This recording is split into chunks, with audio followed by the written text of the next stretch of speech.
Tambang emas ilegal Waikanan terbongkar. Skandal SMA Siger Bandar Lampung ikut terseret. Siapa aktor intelektualnya? Apa jadinya jika tambang emas ilegal dan sekolah swasta ternyata memiliki pola yang mirip? Satu mengeruk emas di lahan negara, yang lain menjalankan sekolah di aset pemerintah. Dua-duanya berada di Lampung, dua-duanya menyentuh aset milik negara, dan dua-duanya kini masuk radar penyelidikan Polda Lampung. Khusus tambang emas ilegal di Waikanan baru saja menetapkan tersangka, sementara kasus SMA Siger di Bandar Lampung masih menunggu satu pertanyaan besar, siapa aktor intelektual di baliknya. Kasus pertama datang dari Kabupaten Waikanan. Sekitar 1 tahun lamanya, aktivitas tambang emas ilegal berjalan di lahan perkebunan sawit milik negara. Lahan tersebut merupakan hak guna usaha milik BUMN, yaitu PT PN 1 Regional 7. Menurut keterangan di Treskrimsus Polda Lampung, aktivitas ini dikendalikan seorang pemodal berinisial H. Ia diduga bukan hanya menyokong dana, tetapi juga menyuplai alat berat untuk mengeruk emas dari tanah negara. Tambang berjalan lama, keuntungan terus mengalir, hingga akhirnya kasus ini terungkap menjelang pertengahan Maret 2026. Namun ada satu kasus lain di Lampung yang membuat banyak pihak mengernyitkan dahi. Kasus ini bukan tambang, melainkan sebuah sekolah, namanya SMA Swasta Siger di Bandar Lampung. Sekolah ini berada di bawah Yayasan Siger Prakarsa Bunda. Masalahnya, sekolah ini diduga menjalankan kegiatan di aset milik pemerintah daerah. Dengan kata lain, sama seperti tambang emas ilegal Waikanan. Aktivitasnya juga menjalar di aset negara. Durasi aktivitas SMA ini memang tidak selama tambang ilegal, sekitar 8 bulan. Namun selama waktu tersebut, muncul beberapa pertanyaan serius. Sekolah ini diduga menggunakan barang milik daerah, menjalankan kegiatan pendidikan di fasilitas SMP negeri, bahkan menerima dana hibah APBD. Padahal menurut sejumlah pihak, hibah tersebut diduga tidak memenuhi syarat Permendagri nomor 14 tahun 2018. Artinya ada kemungkinan uang publik mengalir ke lembaga privat dengan prosedur yang dipertanyakan. Kisahnya menjadi lebih menarik ketika menelusuri asal mula pendirian SMA ini. Sekolah tersebut bermula dari janji kampanye Wali Kota Bandar Lampung, Eva Dwiana.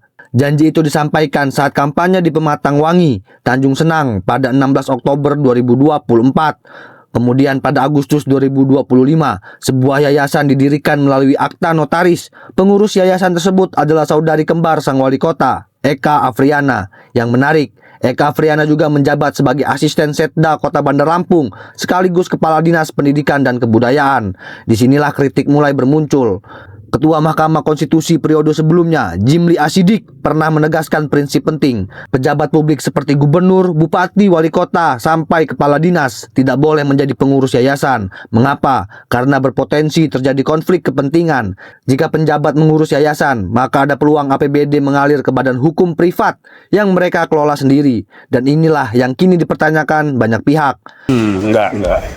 Yayasan dan undang-undang Pemda itu aparat bupati, gubernur itu nggak boleh jadi pengurus, tidak boleh juga jadi pengawas, tidak boleh juga jadi pembina.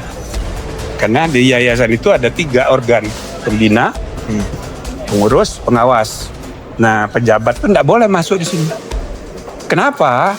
Supaya tidak konflik kepentingan, nanti menggunakan APBN untuk yayasan, nggak boleh.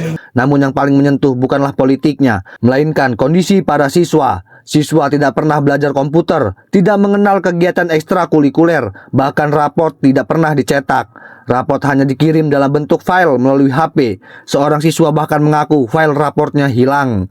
Ironinya lagi, orang tua murid tetap harus membeli seragam sendiri. Sekolah tidak menyediakan seragam olahraga, seragam batik. Akibatnya beberapa siswa memakai seragam olahraga bekas dari SMP. Apa? 15.000. Apa? Satu buku 15.000, Pak. Buku apa? Buku olahraga. Baju olahraga dan batik ada nggak?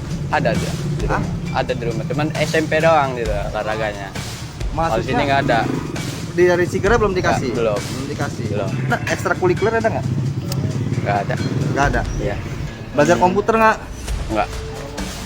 Belum pernah belajar komputer? Belum. Untuk ini Bu, untuk baju itu gimana? Kita Katanya beli baju- sendiri apa dikasih? Ya, beli sendiri. Beli sendiri. Kasus ini akhirnya sampai ke pemerintah pusat. Menteri HAM Natalius Pigai menerima laporan dugaan pelanggaran hak siswa. Ia kemudian memerintahkan kantor wilayah untuk melakukan pengecekan langsung. Temuan awal menunjukkan hal yang cukup mengejutkan. Proses belajar di SMA tersebut disebut hanya berlangsung sekitar 4 jam per hari, jauh di bawah standar kalender pendidikan Provinsi Lampung. Tulis saja beritanya, Menteri HAM memerintahkan Kanwil Lampung cek. Udah gitu aja ya, jawaban udah selesai ya. Tidak hanya memberi jawaban media, tapi eksekusi lapangan juga. Investigasi lapangan direncanakan dilakukan setelah libur Lebaran 1447 Hijriah. Kasus tambang emas ilegal Waikanan sudah bergerak cepat. Polisi sudah menemukan tersangka pemodal berinisial H. Namun, untuk kasus SMA Siger, penyidik masih menunggu saksi ahli dari Kemendikbud RI. Setelah itu barulah dilakukan gelar perkara. Dan pertanyaan paling penting masih menggantung. Jika dalam tambang ilegal ada pemodalnya, siapa aktor intelektual di balik SMA Siger? Di satu sisi, pekerja tambang emas ilegal menggali tanah negara demi keuntungan. Di sisi lain, para siswa SMA Siger hanya berharap mendapat pendidikan yang layak. Dua kasus berbeda, namun keduanya menyentuh satu titik yang sama, aset negara yang dipakai tanpa kejelasan. Lalu muncul pertanyaan yang semakin keras terdengar di Lampung. Apakah para pekerja tambang ilegal di Waikanan merasa senasib dengan siswa SMA Siger di Bandar Lampung? Atau justru ada cerita yang jauh lebih besar yang belum terungkap?